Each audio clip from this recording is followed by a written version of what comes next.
So we made the film Blackbird, and it's about Amy Trumpeter and her theater in Rosendale, New York, called the Red Wing Blackbird Theater, where she uses puppetry and does like workshops with groups of people where they make puppets and then put on a show all in one day.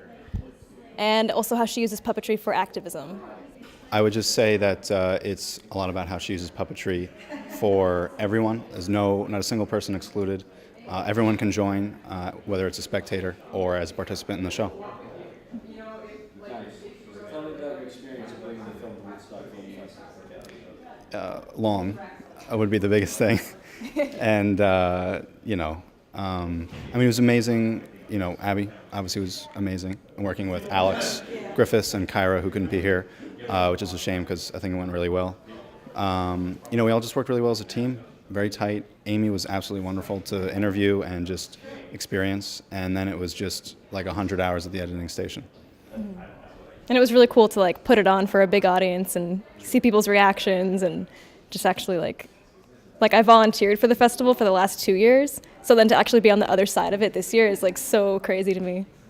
I think one of the best things was that, when we screen it at New Paltz, I don't think anyone's really going to say, wow, I really hated that film.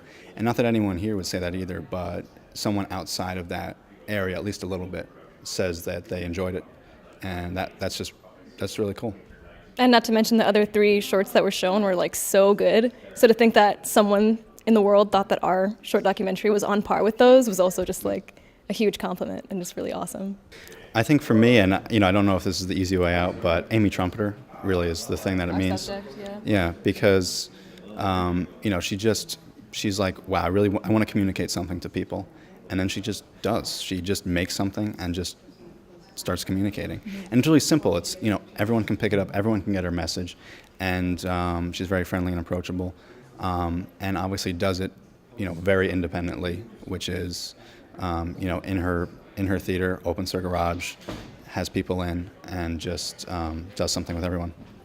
Yeah, and I think our style of making this film, how we filmed it, was very reflective of how she puts on shows in her theater. We just kind of went out there, got footage, and hoped for the best, and fortunately it worked out. But we weren't obviously doing it to make money. We didn't have to respond to a studio, make it look a certain way. We were just kind of telling a story that we wanted to tell, and that's the extent of it. And we were definitely fools in public, at least more than once. Yeah. I was reading his essay in Adbusters called American Psychosis. He actually has 2, I believe, called American Psychosis. But the one I was reading was in Adbusters.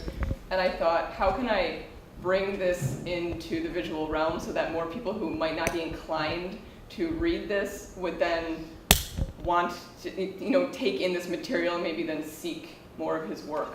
So I thought, kind of make it cinematic, put it into 15 minutes, which I thought was a pleasant time for people, and go for it. I believe in the ripple effect, so whatever you choose to do it, because, I got into filmmaking because I was listening to a radio show and inspired by an action they were Catholic workers, and I was listening, and I was like, okay, I'm gonna drop out of school and do this.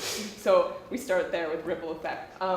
The other thing is that, the second film, the short that I'm working on, is on worker-run and owned cooperatives as an alternative to the capitalist work structure. So kind of taking the corporations and making them co-ops. I think that is really something that needs to happen to really kind of just take the system down, because it's really exploitative.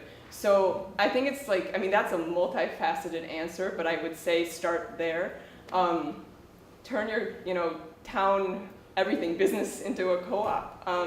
Go to your corporations, demand it. These are things, that's where I think the dialogue needs to go.